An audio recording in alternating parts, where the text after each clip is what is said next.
Dr. Haney, I'm sorry, you're muted. Sorry about that. Try that again. Good afternoon, everyone. I'm Kerry Haney, Professor of Political Science and Chair of the Department of Political Science, and one of the co-conveners of UNIV101. Welcome to our class today, members of the larger Duke community and the general public who are joining us this afternoon. UNIV101, the title of the course is The Invention and Consequences of Race. The Invention and Consequences of Race. One of the things we do with this course, along with regular classroom sessions with lectures and discussion, we have some public events like tonight's conversation. And we invite members of the public and the Durham community and the Duke community to join us and join our students. The students just finished a class session with Professor Anthea Butler, who's one of our guests tonight. This program today is called Religion, Race, and the Future of Democracy in America. Religion, Race, and the Future of Democracy in America. Our guests tonight are Professor Anthea Butler, who is the Geraldine R. Siegel Professor of American Social Thought and the Chair of the Department of Religion at the University of Pennsylvania. Anthea is a historian of African-American religion and American religion. Her latest book, White Evangelical Racism, The Politics of Morality, is a wonderful read. I recommend it, highly acclaimed. And she will be in conversation with Frank Stasio, in part about the book, but other topics as well in this general area. The aforementioned Frank Stasio is also joining us this evening. And Frank, I feel like I need to do the theme song to the State of Things. It's not often you have Frank Stasio without that theme song. And many of us used to set our watches and our clocks by Frank. And so we talk about losing time because of COVID. I lost time when Frank retired. Frank is a longtime correspondent for NPR and the longtime host of the highly acclaimed WUNC radio show, The State of Things. Frank was the permanent host from 2006 to 2020. So welcome, Frank. Welcome, Professor Butler. Thank you for joining us. And before you begin your conversation, let me say to our audience that we will be taking questions. Members of the general audience can submit questions via the chat function, and I'll field some of those. Our students are in the classroom watching the webinar, and they can go to the mic, and we'll start the Q&A at 5:30. So Frank and Anthea, it's your floor. Thank you very much, Kerry. Great to be in conversation with you. And there was a question about whether I could even speak without that theme, and apparently it's okay. So thank goodness. And I'm happy that my first time back is with you, believe me when I say that. And I'm honored to be any part of this. Dr. Anthea Butler, your book has given us so much to think about. White Evangelical Racism has given us so much to think about. I'd like to dive right in and start asking you some of the big questions. Yeah. Beginning with the fact that you take us. I mean, we can go a long way back, but certainly you talk about the roots of this, at least in the United States, going back into the 19th century, as whites had to find a justification, a religious justification for slavery itself and for slavery and white privilege. So talk about these roots that go back at least as far as the 19th century. Yeah, I think it's actually, I want to scare everybody and say I could have gone back further. And I could have gone back to the Reformation, because I think that we tend to think about these things in like a 200-year swath, but it's really like maybe 600, 700. Because race, and the title of the whole series, Race as an Invention, is really true. We don't start to talk about race in certain kinds of ways until the Enlightenment period. But what's happening in America is because of slavery and how people thought about the enslaved that they took from the people that they took from Africa and brought them here to America. Part of that has to do with how people interpreted the Bibles. For some people, the Bible said that everybody was equal. For others, they read that Africans were basically another kind of creation, polygenesis, right? There was a dual creation because we have two creation stories in Genesis. So they considered Black people to be the mistake, and white people were the okay one. Or we can think about this in terms of the classic one that most people know about, the curse of Ham, which says that Ham looked upon his father's nakedness and Noah cursed him. And then that is the reason why Black people were enslaved. Now, all of these are bad, all these are wrong, and are left up to biblical interpretation by people who really did not understand biblical interpretation, first of all, and secondarily, we're looking for excuses to do that. But I think what we have to sort of realize about this history is that this history is not dead. It's not dead at all. And one of the stories I tell in the book is about African-American evangelical woman, Trillia Newbell, who is told after giving a speech at a church that she really wasn't the same creation as the white man who was talking to her. And I think that's really important for people to understand that these kinds of ideas are still being taught today in various places, whether we're talking about homeschooling or other kinds of Christian schools. And I think that it's, really problematic how people interpret scripture in this way to justify their own racism. To the point where there was a special Bible written for Southern white slave owners that would Absolutely. help guide them. Talk more about that. Yeah. Well, one of the things I think about this Bible all the time, because I think about the Dake Bible because of the recently passed Frederick Casey Price, who was a prosperity gospel preacher who stopped all of his preaching in the mid-90s for a couple of years to talk about this racist interpretation of the Bible and started pulling apart this Bible.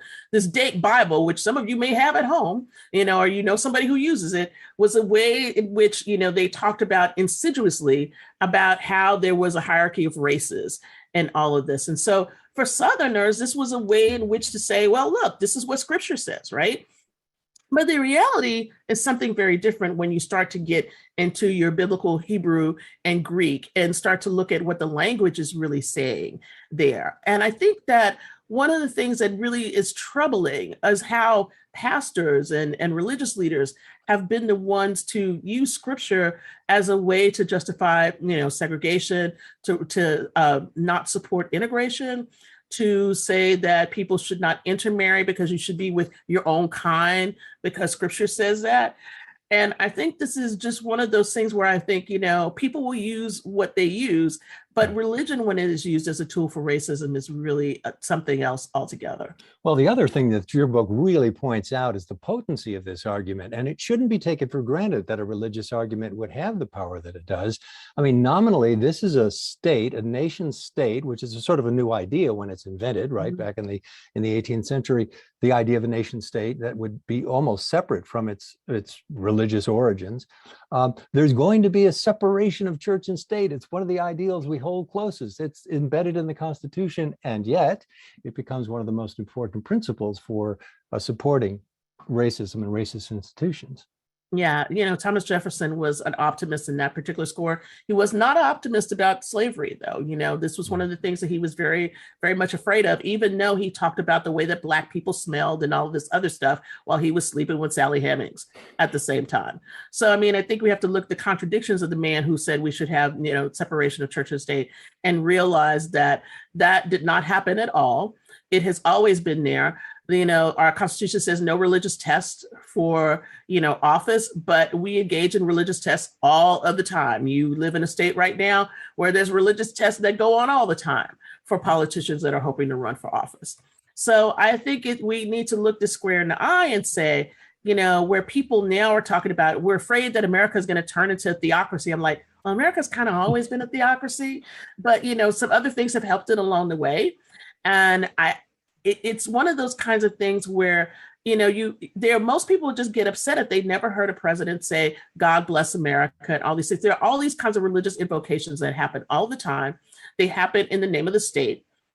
And I think that, one of the things that we've seen, especially in this time of pandemic, is how religion got used as a wedge against the state to make sure that people could still go and, worship the way they wanted to, despite the fact that, there's a major pandemic going on and you really shouldn't be together that way. And for people who are scratching their heads, so how did it become this way? One's supposed to be, and yet, as you say, it's embedded in everything we do, and there's nobody who ascends to power who doesn't somehow make make homage to it. Mhm. One of the ways I think that you can help us understand this a little better is a way in which what I would consider the political and cultural ideology of the lost cause becomes entangled with religious ideas. This is excellent here. Can you tell us more? Yeah, I mean, this religion of the lost cause is what the Southerners sort of cling to post the Civil War into the Reconstruction period. They have lost. It's, terrible. I went to Vanderbilt Divinity School, so I'm going to tell you something right now. When I moved to Nashville back in the 90s, there was a question on the radio show, and this I'm bringing this up in the sense of talking about the lost cause, where the radio announcer asked, if there were still slaves, what would you do with your slaves? And everybody called in and said, oh, I would treat them well. I would do everything else. And I'm just like, wow, this is where I'm living right now. This is really something. How am I going to make it moving here from California to Nashville? But that lost cause, that way of thinking about this glorious time that, you see sort of codified in movies like Gone with the Wind, right? This was a construction, and it was a construction to save the social mores of the South and make people believe that they could still do what they were doing pre-Civil War, right?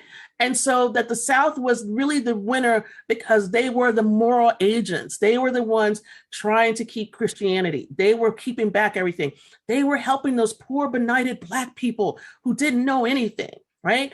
And so in the lost cause, what you get sacralized are two things. One is the ideal of the South as this moral agent. And secondarily, white women becomes very crucial to the way of the lost cause. And white women were very big supporters of it. We talk about, the Daughters of the Confederacy that put up lots of these monuments and everything that you see all around the South that people are arguing about whether they should take down or not. They are part and parcel of keeping these ideas alive by making Robert E. Lee's Day, a holiday, by all of these different kinds of things. Jefferson Davis, names all over the place in the South.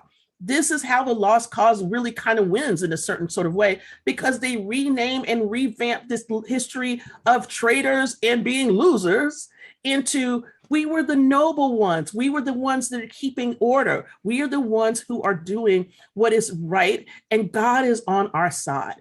And white men were the ones to keep this intact and to keep this society intact. And you see that moving into the Jim Crow era and into the era of the 1960s and the Civil Rights Movement. And we are still contending with it today as we argue about whether or not monuments should come down. Was that a presumption that didn't need much work to be wrestled into a kind of religious ideal, this idea, particularly when it comes to the sanctity and the purity of white women, as it, with regard to religion itself? One of the things I wish I had more room to talk about in the book is the ways in which these ideas about morality and purity came together in the South to make this very noxious mix, right? Because you really have this prior to the Civil War. I mean, basically, this is how, Black women are continually raped and having children from white slaveholders and others who are around.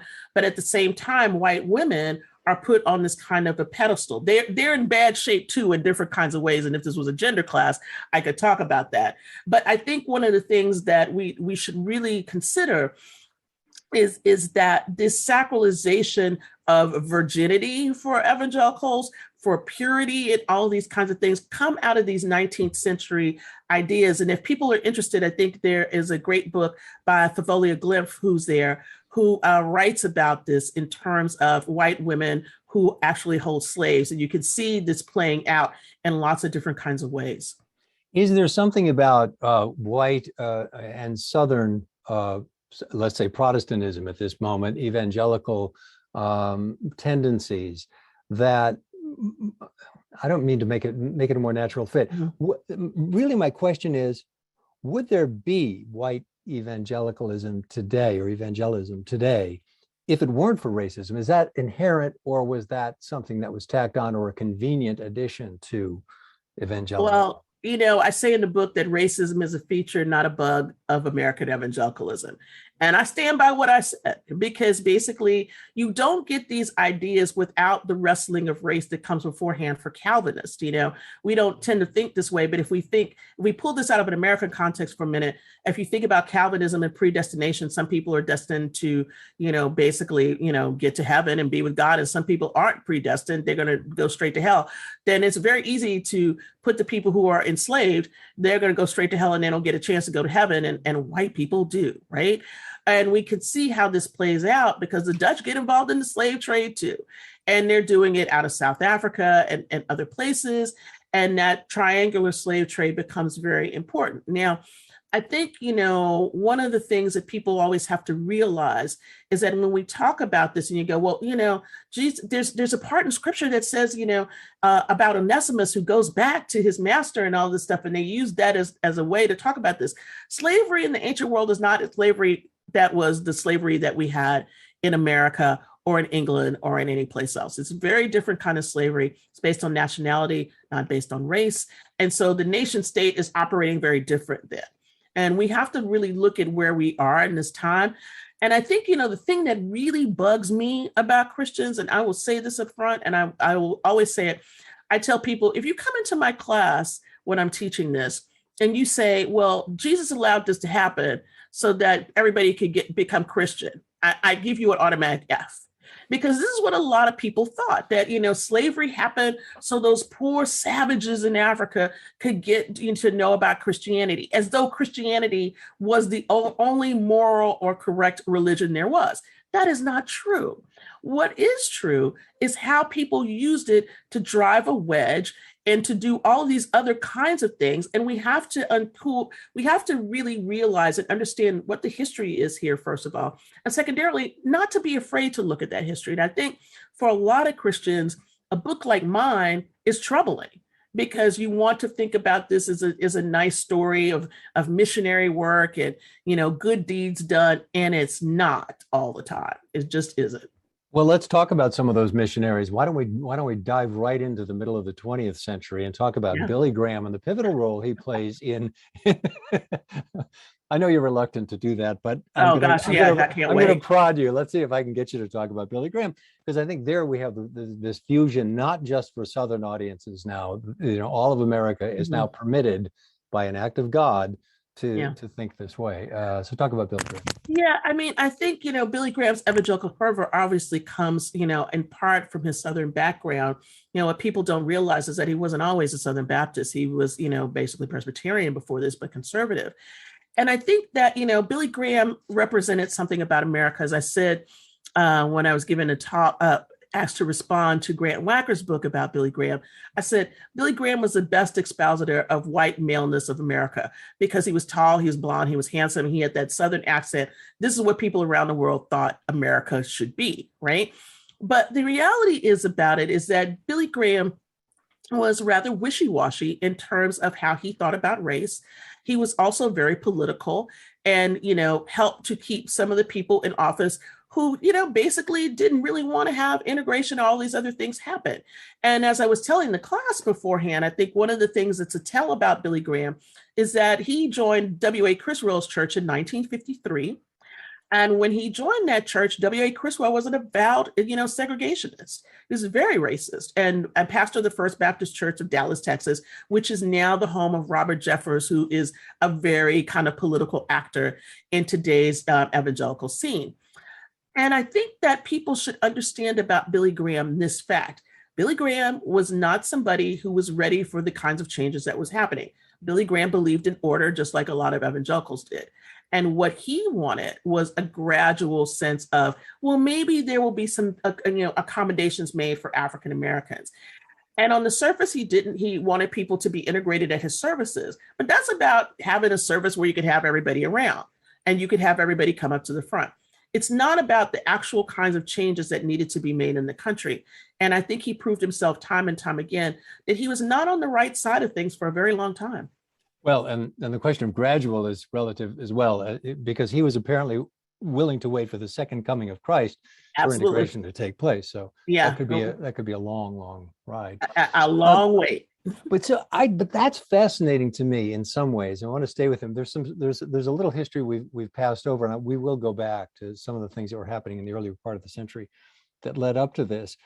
But the idea that a guy who was not particularly interested, like Criswell was interested in using his pulpit in order to maintain segregation and to maintain the racial order, but that there had to be a will somewhere else, right? He's sort of embedded in the country, an unspoken, mindless will.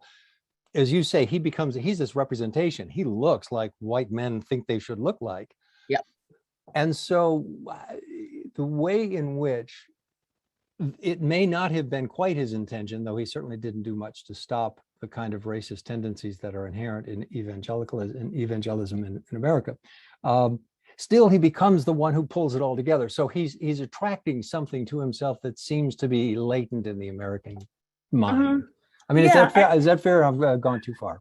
Yeah, no, I think he pulls things together in different ways. I mean, I think there's several things that are going on with Graham. One is this is a time of great fear. It's after the atom bomb has gone off. We're fighting wars in Korea and other places. People are worried about communism as a threat to Christianity itself. I think one of the things that's really important for people to remember is that communism to people in the 1950s was the atheistic religion. Right. In other words, it's like a religion into itself, even though it didn't believe in any kind of gods or anything. It was seen as a religious threat to traditional Christianity. And that is how people talked about it. So that's number one.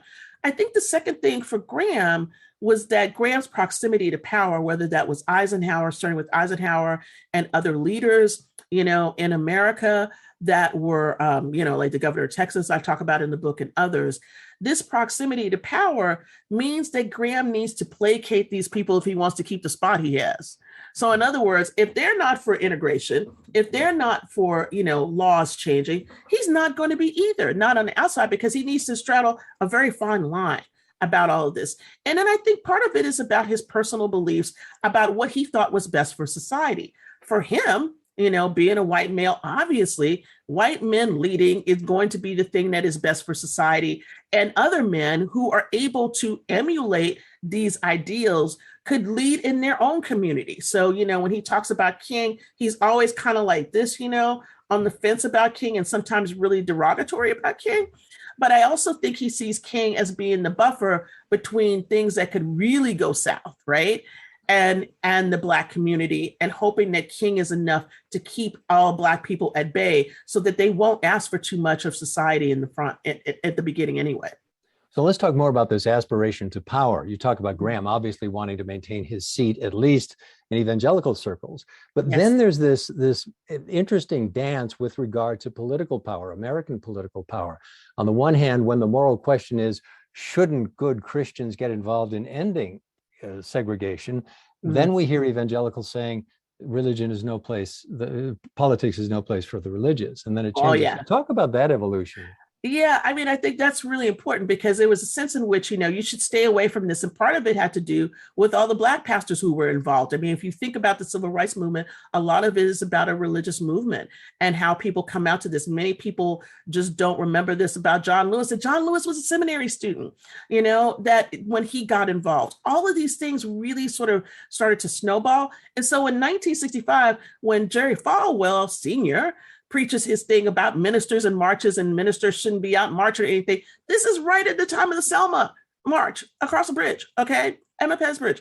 So, when you have to think about this, what people like he and Graham and others are saying is basically, we should stay away from this. This is not what we're supposed to do. The government can handle this, as not only to make themselves be in juxtaposition to those Black leaders, but also to say that those Black leaders were wrong, and that they should not have been out there doing what they were doing and using scripture, because that was not the way that scripture should be read.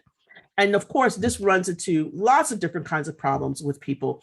And even Black preachers who are on the fence, or people who don't think that the movement were moving too fast, that were African Americans, also got in trouble about this too. Well, let's talk about African-American participation in this. I mean, Mhm. I have heard critiques often about African-American participation in Christianity at all. What are we Yeah. doing participating in this religion that enslaved us and justified it? So maybe you can give us a little bit of the history and talk about the ways in which Black ministers and also Black congregations are faring during all of this movement. Yeah, I think there's a couple of strands that we need to think about. People talk about this in terms of what Gaywar Whitmore called accommodationist, or the ways in which some people were like, we're going to stand back, we're going to preach about heaven, we're not going to do anything. And then there were other pastors who were very vocal about what was going on with civil rights and others. And so you see this kind of back and forth with groups like the National Baptist Convention, who ends up splitting in 1960 because of Martin Luther King Jr. and this idea in which the leader, Jackson, during this time period, does not want this to happen. Okay, he's like, you're moving too fast, all these marches, everything else. Right. They split, and that's how the Progressive Baptist Convention is formed. And that's where King and others, and Abernathy and others go to. Okay. But there's also a kind of conversation that is happening in Black churches not because of this, but because of violence. And the violence is always key to anything that we're going to talk about if we're talking about race, because violence and the threat of violence is a real threat. And so when you've got lynchings in the 19th and 20th century, I'm forgetting the year that the last lynching happened, but this is all the way up until, I believe, the 1970s. So we have to think about that in terms of that, what happens to Emmett Till and others who go down south either to visit or to help with voting and all these things, Schwerner, Cheney, and Goodman and others, right? If we think about the specter of violence, for a lot of pastors, they were staying on the sidelines because they wanted to keep their people safe. And I think we don't talk about this enough in terms of what has happened, because we don't like to associate religion and violence together. But I promise you, they go together, and they go together very well. And so in this particular instance, I think for the civil rights movement, that becomes a very important piece of all of it. So that when, you get the letter from Birmingham jail and all of these white pastors write to King and say, oh, well, you should be out here doing all this, everything. He is just livid with them. And that's how that letter comes about, because of the critique from other, white Christian pastors who don't see fit enough to come out and support a cause that is righteous and just. Right. And it won't be too much later that evangelicals will be very happy to enter the political arena. Jerry Falwell quite happily leads the moral majority. I don't want to get there quite yet, though. I do want to talk about the role of Tom Skinner at this point, as long as we're talking about this. So tell us more about that, and when he wrote that book, what that did in Black communities. Well, I got to talk about both Tom Skinner and Bill Pinnell, because Bill Pinnell is the book that I quote from, who was a Fuller professor who writes about whites. And one of the quotes I have in the book, and I actually think I want to read this because I think it's actually really useful for people to kind of hear this, because there's two very big quotes. One is the quote from Skinner that I start off the book with, but one is a quote from Pinnell, which I think gets at everything. So I'm just going to get to that real quick and talk about that. But while I'm looking through this, I think it's really important to understand the ways in which people are thinking and what has to come out, out front. And part of what has to come out up front is the ways in which evangelicals are very afraid of interracial marriage. And that is the biggest thing that's really frightening everybody there. So Tom Skinner is friends with Bill Pinnell. And Bill Pinnell says this in his book, My Friend the Enemy, which is really kind of like a prescient kind of thing that I think is important. And it's on page 62 in the book. Pinnell writes, I have no trouble believing that you want me in your church to sing on Sunday. I have very little faith that you want me in your living room for serious discussion. Yet here is where the breakthrough may take place. And he talks about this, and he goes forward to talk about evangelicals' fear of sex and Negro men. The ghost of Negro sex, prowess, and white female purity still mocks us in the closets of our minds. Neither Protestant theology nor education has dispelled it. Bible Belt fundamentalism, which served as midwife when it was born, serves even now to nurse it in its old age. So Pinnell was really onto something. Pinnell understood that it wasn't just about not wanting to be, in school with other Black people. It was about, you don't want them marrying your daughters. And so I don't want you in my house. And this was what segregation was talked about all the time. They talked about it in citizen councils, pamphlets, and other places. People talked about it from their pulpits. And so for Black evangelicals, this became a real point of understanding that evangelicals themselves were not able to deal with the kinds of racism that was happening. So you asked me about Tom Skinner. Skinner and Pinnell are friends, right? And they actually have part of the original organization that was formed for Black Evangelicals, National Association of Black Evangelicals, which is what it would become. But they had to form that because the white evangelicals wouldn't let them in. So here you have this kind of racism that's already operating in organizations. But Tom Skinner, when he gives a big speech at Urbana, which is this huge meeting of evangelical youth in 1970, he really gets the point about what is happening and calls everyone out. And so I'll read this really quick. This is the title of the speech, The U.S. Racial Crisis and World Evangelism. Understand that for those of us in the Black community, it was not the evangelical who came and taught us our worth and dignity as Black men. It was not the Bible-believing fundamentalists who stood up and told us Black was beautiful. It was not the evangelical who preached to us that we should stand on our own 2 feet and be men, be proud that Black was beautiful, and that God could work his life out through our redeemed Blackness. Rather, it took Stokely Carmichael, Rap Brown, and the brothers to declare us our dignity. God will not be without a witness. And I imagine for evangelicals, that really stung, because basically what he was saying is that you didn't offer us anything. You offered us, this way to be docile. You offered us a way to not want to, go forward, or to not be men. And we had to look to the men who were in the middle of the civil rights movement and saying Black power in order to get our manhood back and to understand who we were, not just as men, but as Black Christian men. I think, go ahead. I'm just wondering if there is a tension, because he didn't mention the Reverend Dr. Martin Luther King in that. And of course, there's a big tension. There's a big tension. And the tension is that, by this time in the 70s, obviously King's been dead 2 years, but the tension is that people didn't feel like King was being, strong enough. Yeah. And that this is the beginning kind of, this is the preview of my chapter that's going to be in the 1619 book. So I'll give the little preview. Yeah.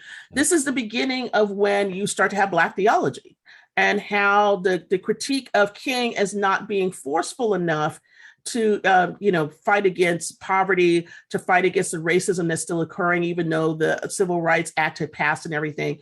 This is when the critique happens. And so Black pastors are debating within themselves.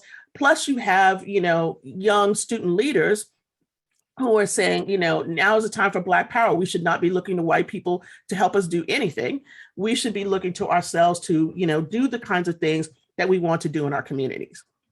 And so this is where the critique becomes very interesting. And you can see Tom Skinner is saying some of this in his speech in the 1970s, but it is a very challenging discourse for white evangelicals to hear, but it's also a challenging discourse for Black evangelicals to hear, because they've not heard this before.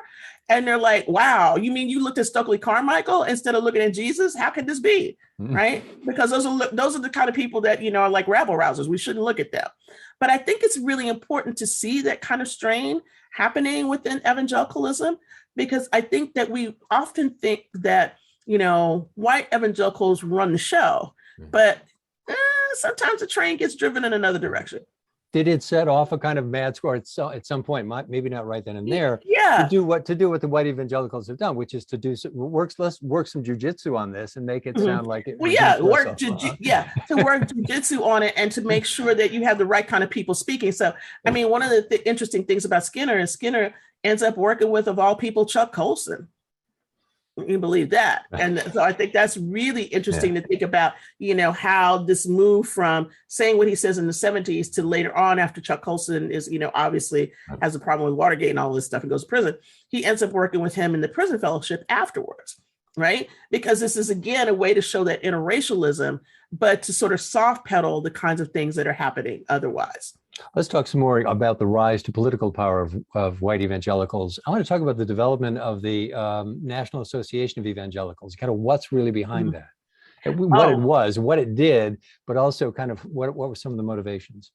Well, I talk about this in the book about that being a way, ostensibly at the beginning of this was about television, believe it or not, and about how to get on radio broadcasting and all of this stuff that was being locked out for certain kinds of groups. But when they came together, these were all white denominations, okay? And the ways in which the NAE function become very important when we get to the 1950s and you see the National Council of Churches being formed. So these two organizations get juxtaposed against each other. One as a way for evangelicals to come together to be a group, and the other one, National Council of Churches, to be more politicized, to be involved with not just churches in the United States, but to be involved with the World Council of Churches and to be ecumenical. I think one of the things that people don't know about Christianity in America is that while pastors from other churches were always encouraged to talk to each other, there are many denominations where people did not want to talk to people outside their denominations. So, Assemblies of God, people like that, no ecumenical dialogue. We're not talking with those people. They're not like us. We are not going to deal with them. And the fear of National Association of Evangelicals and others was that what the National Council of Churches was doing was to try to bring together this one world order. So the same kinds of things that people were saying about the United Nations during this time period were the same kinds of things that they said about the National Council of Churches and really hated it. Yeah, so it's fascinating. It's this reaction against almost the political power of and what it might mean for us as atomized entities that brings you together, and suddenly you're playing the same game by the same rules, although with far different ideologies. And then some things happen to really supercharge the situation. Like, for instance, Bob Jones University losing tax accreditation, the idea, and then shortly thereafter, those institutions that practice segregation losing federal funding. Talk about the impact of that. Yeah, Bob Jones is really interesting insert in this book, in part because it could probably have a book all of its own about the kinds of things it's done. This is a big fundamentalist group that sort of peeled off and had a breakaway in the 30s and when Bob Jones started the university. But this whole idea about Bob Jones, one big thing there was that basically we are not going to allow interracial dating. We don't want interracial dating. And so at the beginning, when they decide to start to let other races in, they let Asians in because they're already married and they don't have to worry about them dating white women, right? And then, they, of course, the tax challenge happens in the early 70s. But it's not just Bob Jones. It's a couple of other segregational schools, right? These sort of segregation academies that they're called. And they're all brought together in this case. And they start to ask questions about Bob Jones. Are you planning to change this? Are you going to do it? And Bob Jones says, no, we're not going to change this. This is our rule. But then they decide to let the janitor who has been cleaning up there enroll in the school. He only enrolls for 3 months and then leaves, which means that this must have been really bad. And then they say, all right, well, then if this is the case, and we're not going to change. And the IRS takes away their tax exempt status. Now, that is when everybody starts to yell and scream. We always think about this as, oh, it must have been abortion. It wasn't abortion. Randy Ballmer has a great book about this. He's the one that sort of started talking about all of this and said essentially this: Bob Jones's losing tax exempt status was the catalyst for everybody else to join in because they were afraid they were going to lose their tax exempt status and would not be able to keep their schools segregated. And so this is how you begin to build the mailing lists and all of these kinds of things. And so by the time you get to the formation of the moral majority in 1979, this activity has already been going along with people goading it on, like Paul Weyrich, who are very smart and know how to push it on a certain kind of issue. And he had already been involved in the schools issue. And so he knew that this thing with Bob Jones could really get people riled up and on board and ready to fight the government. I think, when we hear about people today that says, I don't want the government involved in my body, I don't want the government to tell me what to do, we think it's something new. It's not something new. It's never been new for evangelicals. It's always been there. God first, then the government, if you want to listen to the government. Well, when it suits you, but otherwise we can get involved and we can put our flag in front of it because, the whole states' rights. I mean, the Fugitive Slave Act did nothing to advance the cause of states' rights. So it goes way, way back, this kind of hypocrisy, which leads me again, I'm coming back to a question in a slightly different way. And you mentioned Paul Weyrich, who is, sort of the founder of the Heritage Foundation, right? Figures out that there's this way to assemble like-minded people, right, into a political power block. But Yes. that means that he made the connection between, well, if you go to this church, you're very likely to support this idea. This thing. So it takes some wiring, and I'd like you to talk more about it. I think that's one of the fascinating parts of your book. It's kind of there, but it needs to be wired. Yeah, no, he understands it. He understands that if he gets people who are thinking in certain kinds of ways and in certain kinds of groups, these affinity kinds of groups, there's a name he uses, I'm just losing it right quick. It's really important for him because he says, if I can put these people together, then I'm going to have a voting block. I have a voting block that I can put candidates through to that are going to help me push through. And then we think about this like gerrymandering today, right? Or getting the district to look like we want it to look. But what Wyrick knew was that if he got these sort of moral districts together, that he could be able to push voters in a certain kind of way. So before Christian Coalition in the early 90s and all of these other kinds of groups that go around, he figures this out. This is also the beginning. I think this is really important because you can't just talk about Paul Wyrick here. You have to talk about the other groups that are around at this period of time. Focus on the Family Research Council, American Family Association. These are not names that people know normally, but these are groups that raise a ton of money and have, lobbyists and everything attached to them that can do a great amount of work for evangelicals and evangelical issues in this country. So when you start to see the kinds of things, and this is what people haven't paid attention to unless you've been looking closely, we take an issue like abortion, for instance. Abortion was being worked on back when Obama was in office. It's been worked on all the time, but the ways in which people started to work on it in states in different kinds of ways to where it's culminated in this Texas state law that everybody's trying to get rid of. This is the work of 40 to 50 years of evangelical advocacy for this. You have to look at it as the long game. And this is what I always tell people is that this is a group that knows how to play the long game. They know how to play the long game politically. And if that has a religious moral issue with it, then it becomes even more important how that long game gets played and how you can raise money from it, how you can win office from it, how you can get all kinds of things because you decide to take this particular path. Right. And it's really fascinating to see how people like Wyrick and these other organizations can start stitching together these ideas. I mean, it goes back to the Goldwater debacle, right? We've only got one state. Hey, how come they voted for you? Ooh, maybe we have something here. Leads to the Southern strategy, which leads to another interesting question, because not all of the candidates who benefited by this, these constituencies, these affinity groups being linked, always paid off. I mean, Ronald Reagan's a pretty good example of a guy who makes this incredibly racist speech in the Neshoba County Fair. I mean, to believe that a man could make that speech on that ground and speak for. We should probably tell everybody why that is. That for people who don't know, Neshoba County is the county where Schwerner, Cheney, and Goodman were found dead in Mississippi. Civil rights. And this is where he goes to make his very famous, opening speech about states' rights, and basically is, signing himself up with everything that has, happened racially in the state of Mississippi. And he was very bald about it. And I think it's really interesting to me that people forget this about Ronald Reagan. Now, today's Republican Party, Ronald Reagan would be considered a Democrat.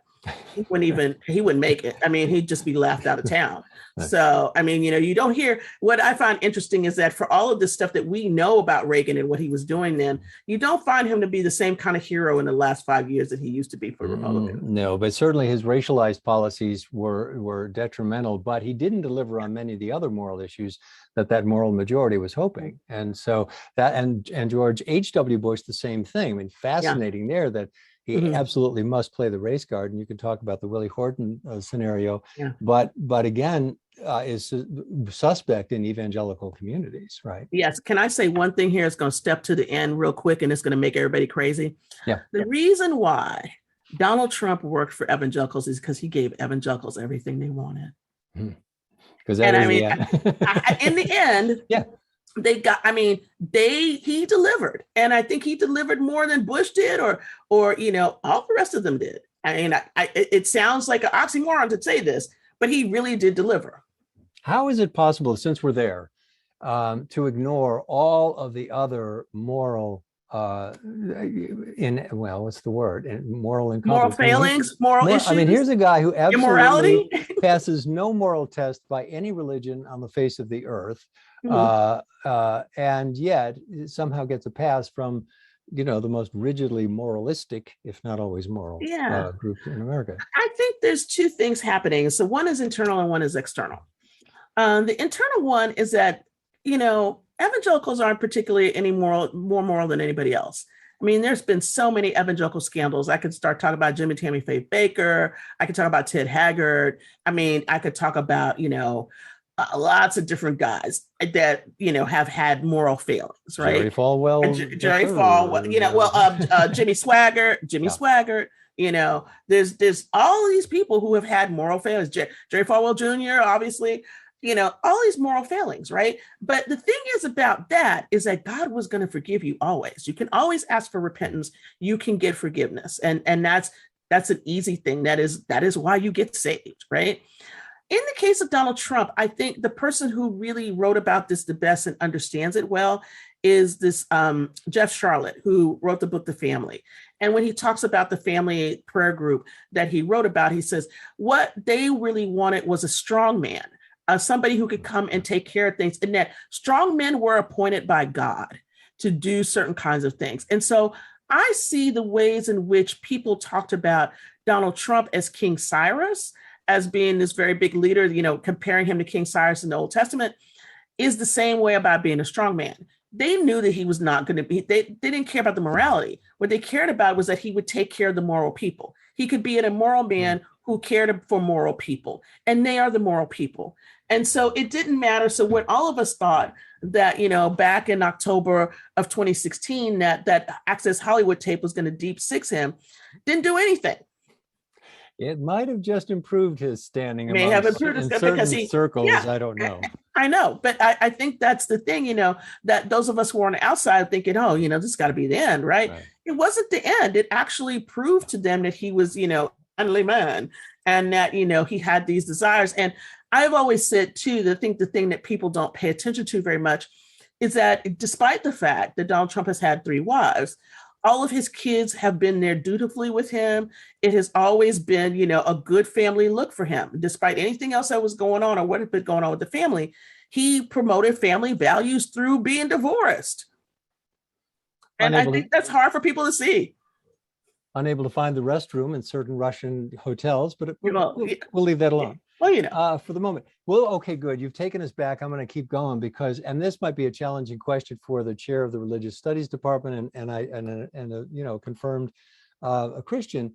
But isn't this problem? This goes back to 313 AD or CE, doesn't it? This is not a hard problem. This is not a hard question for me. Because honestly, when you have a hard question for me. Constantine saying, look, you guys have to make Jesus into a divinity or I don't have standing here. So the Council of Nicaea comes up with the Nicene Creed that does it. That is a divinity in the model of Roman imperial pagan gods. Exactly. That's the foundation of Christianity. So why are we surprised that strong men and hierarchy and hierarchical understandings of God first, then the white men, then everybody else is essential? What about this question? Essential to Christianity. Well, absolutely. I mean, I think people, we talk about Constantinian Christianity, right? Yeah. As being this way in which, you say, well, Constantine was emperor. He made, Christianity the law of the land. Certain kinds of things happened, because of that, for those of us who are deep in the weeds, we know that Constantine probably wasn't really much of a Christian. And then when he finally kind of professed on his deathbed, he was more of an Arianist than a Christian. So that even makes problems, right, for him. But I think the moment is 800. It's 313 and 800. And 800 is the crowning of Charlemagne by the Holy Roman Emperor. And so, which the Pope, right? And you get this, you get this marriage of, church and state together in 800. And I actually got to make a trip a few years ago to Aachen, to see that throne that he sat on as he was having this happen. And I think for me, that's the second move, in Western Christendom that really takes this a whole nother level. But where we see it happening today in the American context, we don't have an emperor, but what we have are people who really do want a king and really want that. They want that divine imprimatur. And I think that it's, the kinds of ways in which we've watched not just evangelicals, but, Catholics who are conservative right now really lay into Biden. I think we can see this desire for someone who they believe is God anointed and appointed in certain kinds of ways to lead this country because of the ways we think about America. So you say, you start the book in the introduction and say, white evangelicals, you have a problem, and the problem is racism. That is certainly true. No one would deny that. But is the problem also broader than that? In terms of solutions, do we have to address all of what you just said and say that Christianity doesn't stand for tyranny? Yeah, I think so. I mean, I think the racial problem is the problem that sits at the core, but it's not quite all of the problems, obviously. Obviously, we have an issue right now in terms of how people think about government. They want limited government, but at the same time, they want the guy they want, right? And that's like, how do you want limited or no government, but you also want somebody to represent the government who you think is the right representative of the government? It's once we start to really dissect all of this, we understand how much doublespeak is actually happening in our culture right now, right? Because on the one hand, you don't want government involvement, but you want the government that you want. And when your government is in, depending on what party you're in, then you can think about things the way you want them to be, and they can be as controlling as they want to be because they're on your side. They're going for the issues that you want, right? And so, and now we have three branches of government, but one of the branches of government is going to take down something that they did probably here in a few months, which is Roe versus Wade. And that's when everybody's going to start screaming. But I submit it's like even more than just that. It's the question of, do we still want the court to look this way? Is the court going to overrule everything and give us sort of this, body of theocratic people who are thinking about things? And the court doesn't have anybody that's explicitly evangelical. That's the other part. It's all like mostly Catholics and conservative Catholics. For a while, it was all Catholics, amazingly enough. Exactly. So I think this is really interesting to sort of think about in terms of our political place, because you can't just say, I'm writing in this book about one particular thing. And it was a reason why I didn't want to put Trump in the book, because I wanted to talk about a history that I thought was really important to say and to show people this is how we got where we are right now. But you need to think about where it is that we're going to go. Are we going to go deeper into this? Is it going to be, a issue about what happens with the democratic process in America? Or are we going to, descend into something else altogether? And I think that's the question. Well, it is. And I think raising the bigger question of sort of Christianity's role in maintaining tyranny and strongmen is in the broad picture not a bad idea. But after reading your book, it does seem to me that the best way to approach this, or the best strategy, is through the lens of racism, is to approach it through this very particular American institution that grew up side by side with evangelical religions and preaching.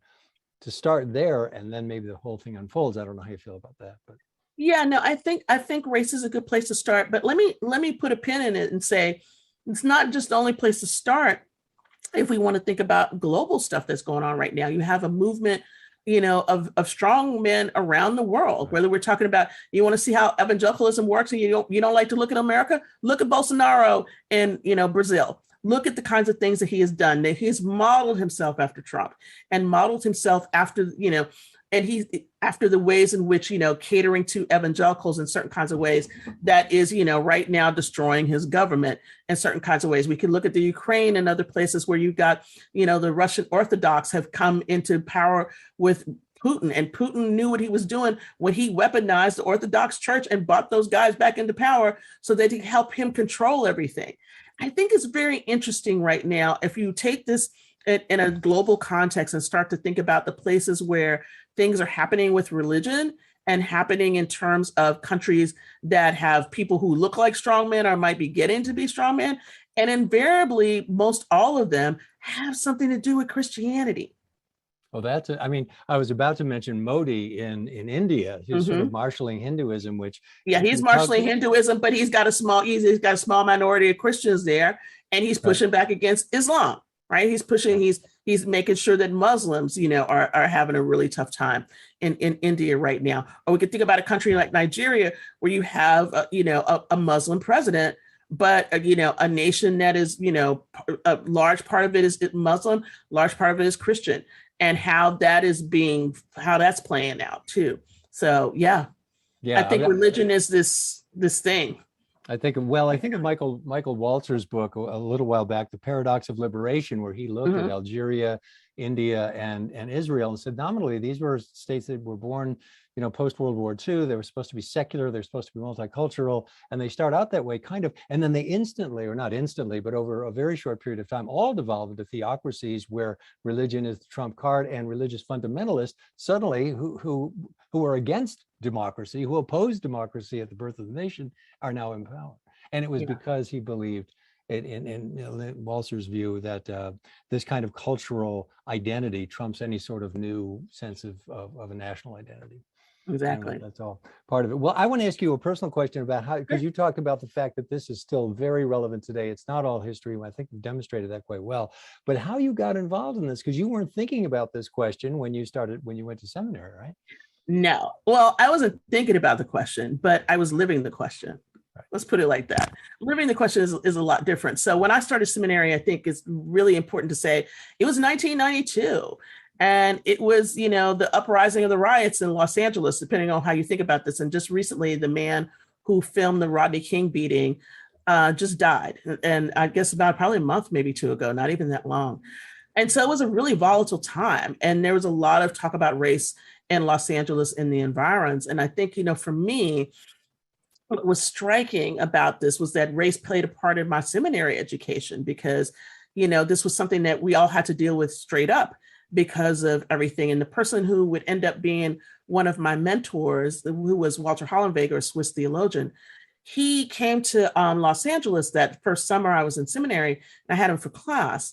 And somebody invited him to go to a Vineyard church one Sunday, the first Sunday he was there. And he came back in class and just, we were all stunned because we were nice seminary students. And he cursed. And he said, "I don't understand you damn people. This is ridiculous. I go to a Sunday service and I expect to hear about the racial situation and that somebody had just tried to bomb the first AME church. And they caught him before they did it, right? This was Chip Murray's church in LA, and two white supremacists had tried to bomb the church. And he said, I expected to hear about this. What did I hear? A sermon about pornography. You people are just, anybody can be naked. It doesn't matter. You think about sex too much. You should be thinking about what is happening to your nation and the racial problems you have. And I was like, whoa, this is somebody I really, want to talk to. And that was the beginning. He was the person who suggested to me doing a PhD. And so that's how I got started. And this has always been in the back of my mind to sort of think about, how race has played a part with religion and all of this, and how we can see these things in front of us, but not really want to deal with them because we've told, God just loves everybody. That little song about the red, yellow, black, and brown kids and everything. You just think that it's all hunky dory, but a lot of the racial problems that we have in this country end up revolving around religion.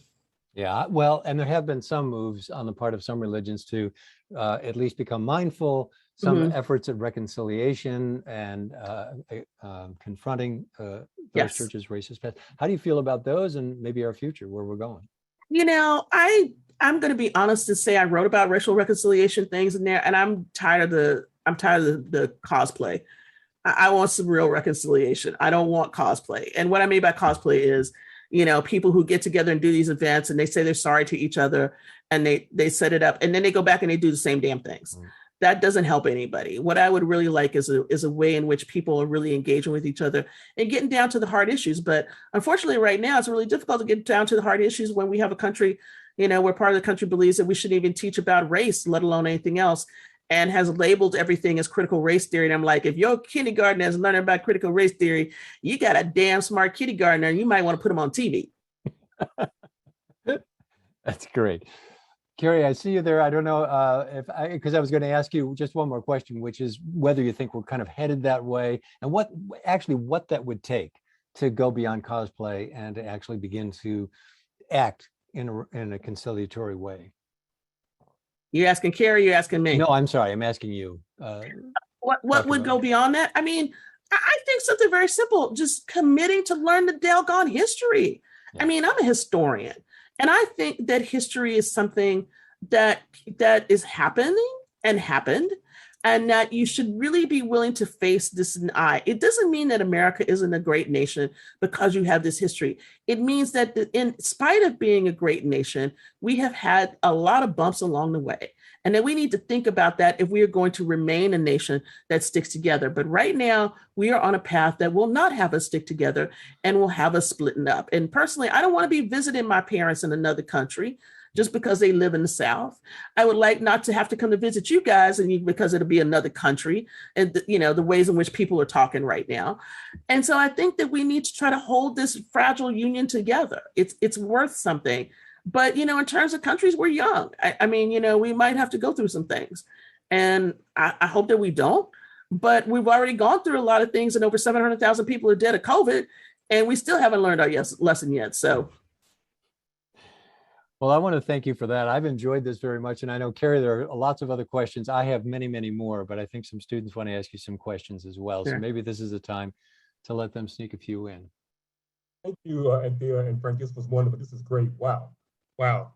As we bring in the students back in, let me, there's some questions that came in the chat, and I'll start with this, and I'll combine two questions for you, Anthea. And one is, one participant said they seem to hear you making a distinction between Christianity and evangelicalism. That in your tone and tenor, there's a distinction that you make without making a distinction. And so is that right? Are they hearing that correctly? And related as a question, is it possible to believe in Christ, in redemption and salvation, and not be racist? I need to rephrase that other one, but let me take the first one. Yes, you did hear me make a distinction. And the distinction that I'm making right now is a distinction based in, I'm a Christian historian. I teach 2,000 years of Christian history. So I want to lay that on the line right now so that you understand that I know from 1 to 2,000 plus, because that makes a big difference. What I think about as being Christianity in the purest sense of red letter Jesus words, right, in the New Testament, is not what I'm seeing right now from evangelicals, okay? And even though evangelicals talk a lot about theology and they talk about the Bebington Quadrilateral, where, the crucifixion of Christ becomes very important for salvation and all these other things, what I see now is evangelicalism as being a political unit. And in the American context, it is very political. And I think that has a lot to do with how evangelicals have posited themselves, first of all, and secondarily, how the press has used the term evangelical in a very political way. So now what has happened is that evangelicals who want to get up from under this description, who are like, well, I don't know what to do, are upset because basically they're getting thrown in with everybody else who wants some really bad things right now that are not really Christianity. I'm sorry. I just, I can't say that, killing people or carrying guns and all this other kind of stuff is something that you should, how you love your neighbor, right? And so while that may make people feel very uncomfortable with me, I think that you have to be uncomfortable with the fact that evangelical has turned from a religious term into a political term in the American context. And that makes it upset. Now, will you say that second part of the question again, so I just make sure I have this right? Oh, unmute, Carrie. Sorry about that. Is it possible to believe in Christ, in redemption and salvation, and not be a racist? It's actually possible to be a racist and believe in those things. So why wouldn't it be possible to believe in them and not be a racist? Yes, it's absolutely possible to not be a racist and believe in Christ. Absolutely. I don't see that being a problem. But you can still, believe in Christ and be as racist as you want to be. Plenty of people have done that. So, I mean, I think if that's the question you're asking me, then the answer is yes. Obviously, we would hope that somebody who's being Christian and believes in Christ and all of that would not do those things because they would see that Christ is not that person. But as I told somebody that blew their mind the other day, I'm going to preach this little mini sermon to you. The Syrophoenician woman had to beg Jesus for the crumbs off the table because he didn't want to give it to her because he was racist too. Go look at your scripture. Jesus was a racist and then he got convicted.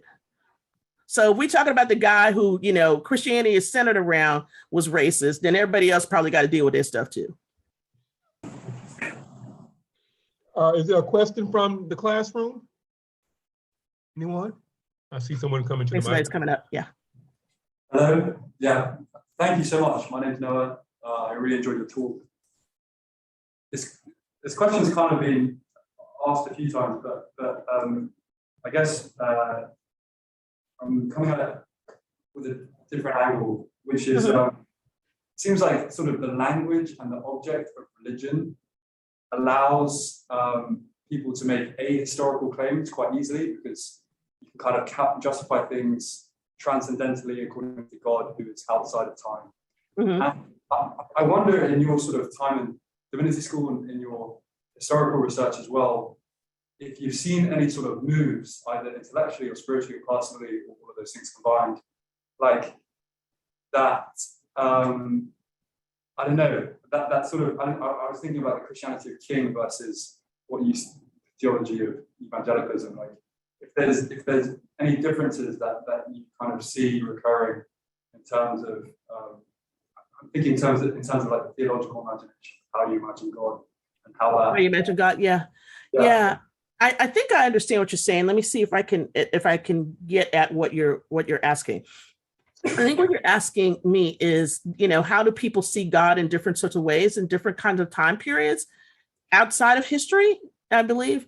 And if we're talking about that, then I think one of the things that people often do is to say, well, God is, omnipotent and omnipresent. God doesn't concern, you can think about this two ways. One is you can think like a deist and say, God's not concerned with anything that's going on down here on earth. This is where some of your founding fathers are. And I think, for people who don't know that becomes really scary to think about the people who, somebody like a Thomas Jefferson or something who was also interested in other religions, to say that this is the person who sort of constructed our major documents, right? And so God's not part of all of that. God's somewhere like out here, right? But other people think about God as being active in everyday life. And so when I talk about somebody like Billy Graham and all this other stuff, part of what's happening in the back of that conversation about Billy Graham and how he thinks about the world is that he thinks that God has ordered this, that God has ordered, segregation, that God is ordering all of these things. And so a lot of the people who are dealing with, racial issues are saying that, well, this is the way God wants it to be because God is in control of everything, right? But that doesn't look at the social or moral issues, because basically what they say is, this is the stuff that God, God's controlling all of that, and that's fine. And this must be the way that God wants it to be, rather than to understand that these things often are both religious and political. Now, I don't know if that really gets at what you're trying to say, but I think the other thing that's really important to say about all of this, and I think it's something that, has challenged people about my book, is that I'm not willing to let people talk about this on the grounds of theology alone.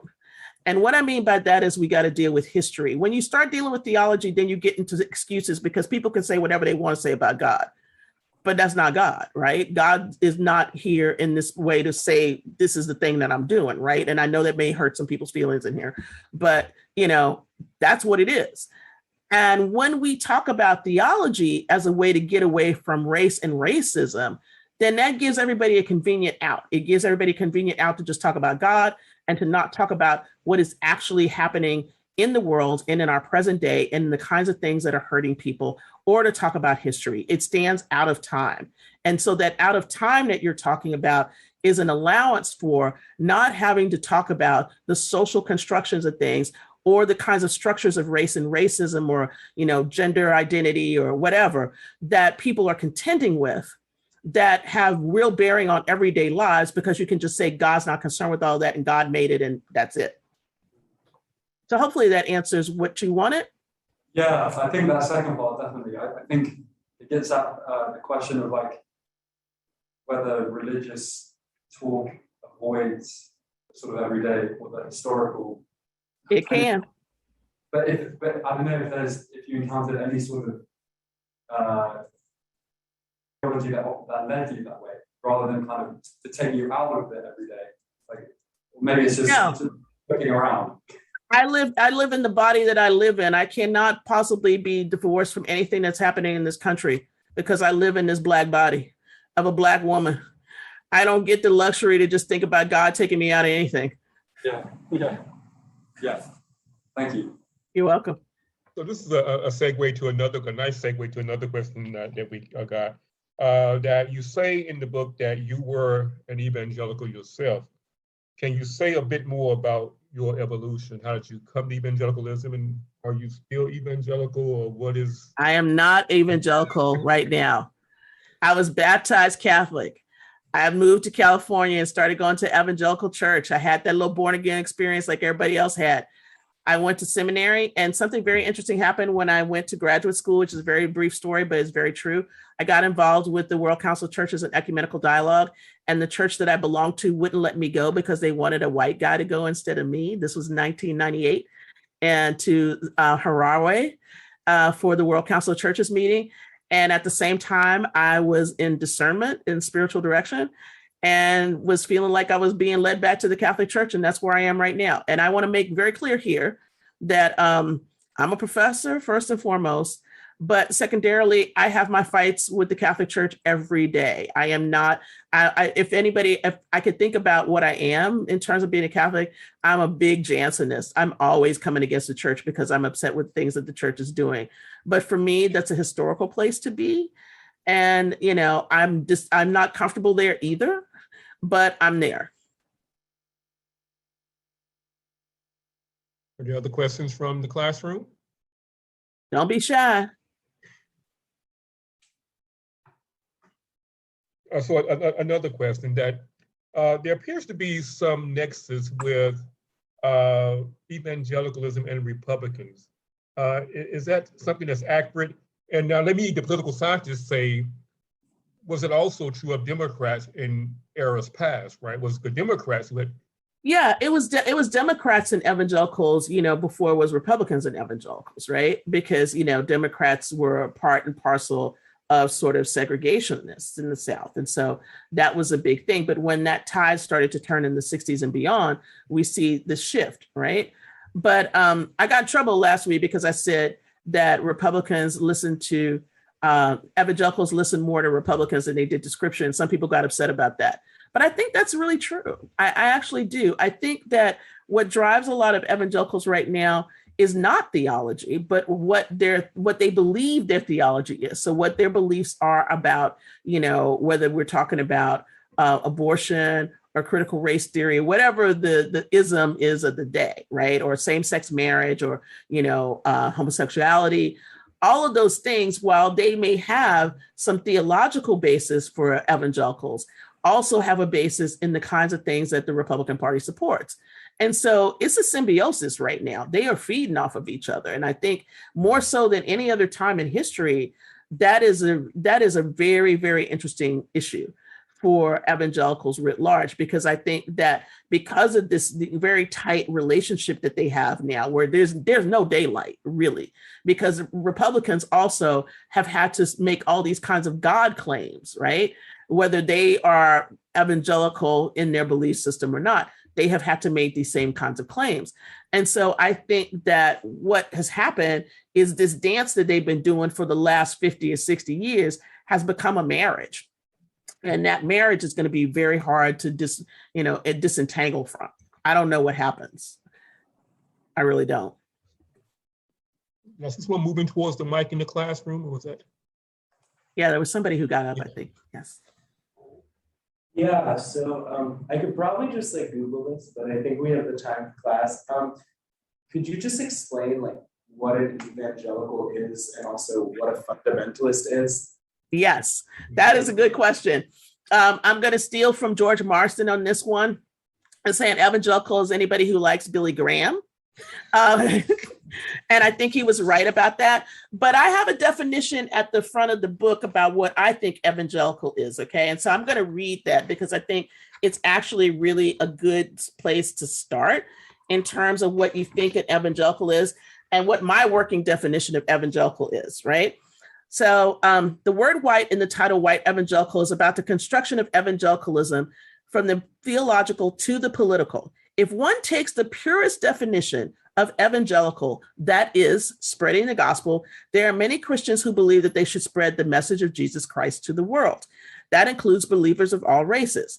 In the American context, and get the word American, that's important, Evangelical means different things in different centuries. In the 19th century, the term evangelical was about missionary work, spreading gospel to the heathen, read ethnic groups other than white, and was embraced by people who were both for and against slavery. In the 20th century, evangelicalism became a term that was used internally as a boundary-making enterprise to wall off evangelicals who embraced an identity different from fundamentalists who believed that the Bible was both inerrant and infallible. By the 1950s, in the interest of evangelist Billy Graham, evangelicalism had mainstreamed itself. And in the words of George Marston, an evangelical is anyone who likes Billy Graham. Okay. Now, I'd say all that to say that the difference between evangelicalism, which you just heard me talk about there, and fundamentalism is fundamentalists really went away from being political. And you can think about this at the moment of 1925 with the Scopes trial. Fundamentalists believe that the Bible is the inerrant, infallible word of God, that every word in it is true, that any kind of deviation from it is wrong, and that the Bible is the rule for everyday life. Now, evangelicals can think that too, but evangelicals are more apt to want to embrace culture, to think about music, to think about song. Fundamentalists didn't want to do all of that. And that's why it's really interesting to see what happens with Bob Jones, because Bob Jones is a fundamentalist institution. Billy Graham starts off in a fundamentalist institution. He actually goes to Bob Jones University for a while and then leaves because he hates it, right? He only stays there for like a semester or something. But I think what's important here is to realize that fundamentalists and evangelicals now don't have that much daylight between them either. They might because they just disdain all the kinds of things that evangelicals do. But as a matter of fact, in terms of political action and thinking about race and racism in this country, evangelicals and fundamentalists are kissing cousins. Another question's come in through the chat. You mentioned earlier how racism is a feature of American evangelicalism. How does someone begin to challenge ideals or their religious heritage? And what might that look like? Well, read the book first if you want to challenge it. I'm not above not selling a book, but I think, one of the things that I've heard from a lot of people who've written to me have said, this was shocking for them because they didn't know this history, right? And I think that one of the things that everybody has to do is really grapple with history and the ways in which it has been told to you or what you've read and how you've read, right? And there's sort of something happening right now in evangelical scholarship with books like mine and Kristen Kobes-Dumais and a slew of other books right now that are out that are really coming forth to challenge this sort of hagiographical history of evangelicalism that makes evangelicals sound like they did everything right, okay? On a personal level, what I would say is you have to start to think about how that's affected you. How does that affect your thinking? How does it affect the way you vote? How does it affect the kinds of relationships you have? How does it affect where you go to church? How do you think about all of those things? And how do you start to, wean your way off of it? Because it's hard. And, as somebody who had really great relationships with people when I was in evangelicalism, I've lost some of those friendships. I will not lie. Because I just couldn't take the vitriol. I couldn't take where my friends were going. And I didn't like it. And it was really painful. It really was. And I'm sure they didn't like me because it was like, well, why are you talking about race all the time? Why are you talking about how this person treated you or, what this pastor said? And I'm sure for them, they felt the same way about me. But, when you learn more, you do more, or you learn better, you do better. And that's the way I think it is. I think it's a painful process. I really do. And I don't want to discount that for anybody who is going through it or has family members that are questioning you because you don't want to go to that church anymore. You don't want to listen to that pastor anymore. And, I want to be really clear here and also say that, while I may be talking about this like white evangelicals, there are evangelicals of color who believe the same stuff. Okay. Who have bought the line, and they can be just as problematic as a white male evangelical. I mean, actually even more so in certain respects, because those are the people who won't come clean with the community, and they've decided that they want money or prestige more than they want to be real about, our history and what has happened in this country. Frank, feel free to jump in if you have additional questions as well. So, Anthea, I have a question. So I grew up in North Carolina, in Indianapolis. And I grew up with folks my grandmother's generation and my great aunts and those Black church ladies, being big fans of Billy Graham. I mean, when there was Yeah. a crusade on, it was on the television. It was on the television. Yeah, and so, what do you make of that? I mean, that it wasn't just the elite, some of the ministers who were, disciples or friendly with Billy Graham, but you had big following, significant following among Black rank and file, the flock, so to speak. Yeah, I mean, this is actually really interesting. This has been one of the things I'm thinking I need to write about at some point, because it's not just Billy Graham. Before Billy Graham, it was the Charles Fuller Radio Hour. And lots of Black people listened to him. There are tons of Black people writing in all the time saying, I really listened, this was really great. And so I think for the Black people who like Billy Graham, you like the message of the gospel. He was like a Southern preacher. His cadences, before I was getting ready for class today, I was listening to one of his sermons and I thought, maybe I'll cut this and play it for y'all. And then I decided not to, because he was just going on and on and on like this. And I just thought, I can't, I don't want to, we don't have that much time. I can't use that time to do that. But I think what's interesting about it is that, with the pure message of the gospel, that was for a lot of people all they needed to hear. They didn't see the political. You didn't see Billy Graham that way back then, because all these things that I talked about today, these things are happening internally, whether it was him dealing with, the governor of Texas, or the ways in which he said things about, Martin Luther King and others. You have to be very savvy to know where to look to even find out that he had said that stuff, right? Because it appeared in some newspapers, but not in others, right? Or the ways in which he presented himself. And then when you bring on somebody like Ethel Waters, later on, he started having Andre Crouch and all kinds of Black football players and everybody else at the Crusades in the 70s and 80s. That really attracted a lot of people. And I'm not mad at them. I mean, people in Africa love Billy Graham. This is like a thing all around the world about how he just, he had that appeal. And so I think as a preacher and an expositor of the gospel, yes, he did all these things. But if we're talking about the political Billy Graham, who could have done a lot more to think about how to get rid of racism faster or how to bring on the civil rights movement and help out with that, that's where he gets a D- for me. Gary, if you don't have another, I do have a question, and this brings us right to that question, which is whether or not, because I personally have great faith in the power of religions and of all kinds to actually bring people together. But I think, in my mind, those religions would have to go really deep into their roots in order to bring reconciliation, because it's there. Certainly, I was raised Christian. I understand how it's there at its root. Also understand how it's been terribly distorted. And I remember I actually had I talked to Stanley Hauerwas on the air, and we were talking about radical Christianity, the root of Christianity, the ideas of radical forgiveness and how that would look in an American society, and also simplicity. And I looked and I said, Stanley, is it possible to be a good Christian in the sense that we've been talking about? Can you be a good Christian and a good American? And I watched as his career flashed before his eyes, and he said, no. Oh, I could have told you Stanley Hauerwas was going to say that. He said no. But what I'm saying is, do you have the sense that if religious leaders would begin to rethink themselves, or communities would say, there's power of forgiveness, there's power of reconciliation, and to bring communities together in the context of religion, can that happen, and how would you imagine that happening? Or is this question not appropriate for this venue? I don't know. It's circling through my head. I mean, I think I would spitball and say to you that I have a theory. And my theory is that we would need an outside agent in America to bring this country together.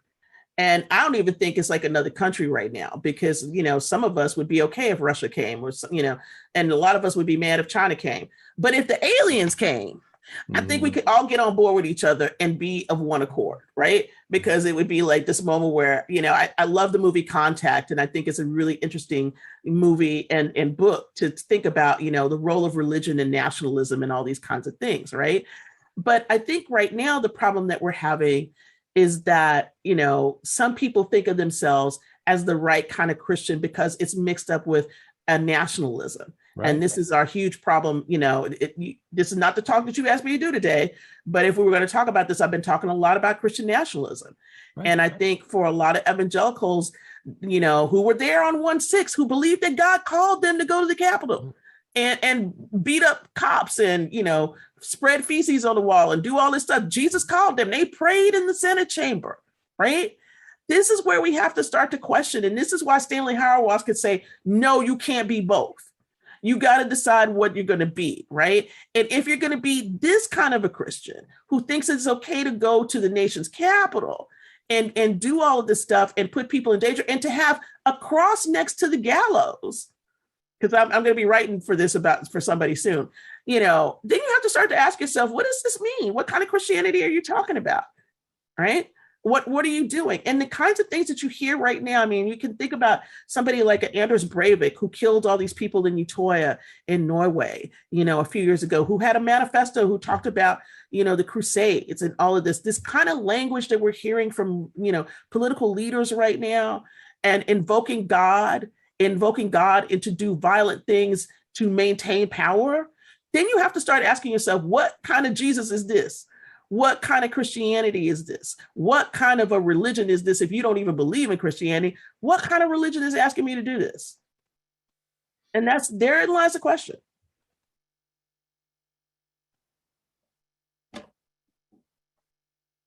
The last question from the classroom? Anybody? A quick one, a follow-up to my Billy Graham question. Was there a contemporary of Billy Graham who was evangelical but was doing something different than him, right? Was doing good stuff. Well, it depends on what you want to think about as a contemporary, because I don't know that I can consider anybody to be a contemporary of his, because he's such a powerful figure, in the limelight. Nobody else has that kind of range and reach. But if we want to think about people who are, positing different kinds of messages, you can think about Jim Wallace's Sojourners, who was around a lot of different people like that. I think if I were to think about, somebody right now, maybe that gets even harder, because I have to think about, there's people on a local level who are working in local churches who are doing really good things, in terms of, racial reconciliation and bringing people together. Do I see people talking like this, in public, like a lot? No. And that makes me sad. I mean, I don't think we have a big religious figure like that, but this is not the time for that either. I think that this is a time where it's for us. It's for those of us who are, willing to work in our communities and do things. The time for the big figure like a Graham or a King, this is not that day. And anybody can be famous in a minute. All they got to do is do a really good TikTok, and that's it. So, it turns out to be a very different thing now. And I just hope that we can get past where we are right now and try to keep the country together. I mean, I want people to be able to feel as though that we, for all the problems that we have, that there's some hope that we can hold everything together. But, I'm a little skeptical right now. I got to be honest. Let me maybe this is the last question, Frank. I'll give you a chance after this, but I'm gonna get you in trouble now, Anthea. So in North Carolina, so Billy Graham, the statue of Billy Graham, his likeness is in the Capitol as one of the representatives of this state. Yeah. How long would that statue be there? Given what you alluded to, right, with pulling some things down, why does Graham stay? How will that be a long-lasting pedestal for Billy Graham? I think that's going to be a real hard one to come down, because Billy Graham is so ingrained in North Carolina.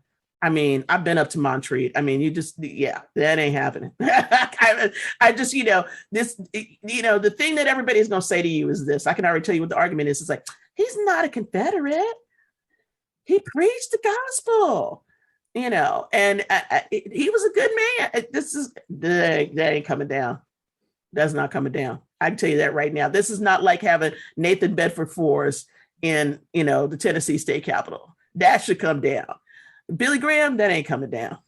He's too much of son of North Carolina to come down. Yeah. I don't know what that says about us. Oh, it's just not gonna happen. I just don't think it's gonna happen. Not y'all state. Y'all had the bathroom thing and everything else. You think that's coming down? No. Frank, I'll give you the last Work? Well, I think that's it. I mean, I would only follow up. I don't think there's really any more to ask at this point, except that maybe what you were pointing to, Anthea, is that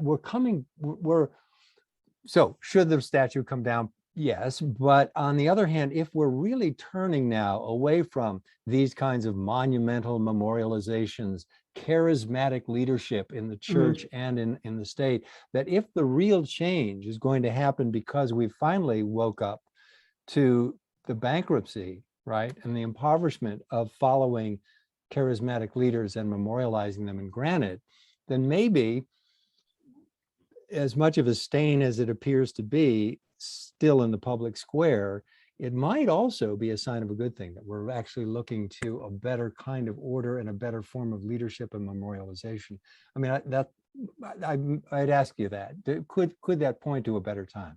Yeah, I think so. I mean, because, let's be honest, everybody who's sitting in that classroom right now, none of them are going to care. I mean, if I took a poll of this class right now, half of you never didn't set foot in the church for the last 6 months and don't care to and don't want to. Don't raise your hand. I'm not asking you. But what I'm saying is this, the ideas that younger people have, and we can see this in the polling from Pew and everything else, it's very different. They have spirituality, but they're not interested in the kinds of spirituality and church stuff that Billy Graham was interested in, or that many evangelicals are interested in. It's aging out. It's different. The time is different. The kinds of concerns that people have are different. And this is where I think things will change eventually, because it has to. But before it changes, it's going to go through an upheaval. And that's what we're dealing with right now. Wow. Let me thank you, Professor Butler and Thea, for joining our class today and then doing this wonderful event. Frank, always good to have you. Thank you. Thank you. You should come back and do some special, the state of things, and every once in a while. We got a lot to talk about. Yeah, we do. It's going to be a lot to talk about. And 22 and 24 are going to be tough, y'all. Get ready. 24, I don't want to think about it. See, that's why, Carrie, don't make me do that. It'll be ugly. Yeah. Thank you, class. We'll see you next week, everyone. Thank you, audience, for joining us. Thanks, my friends, and good night. Good night. Well done.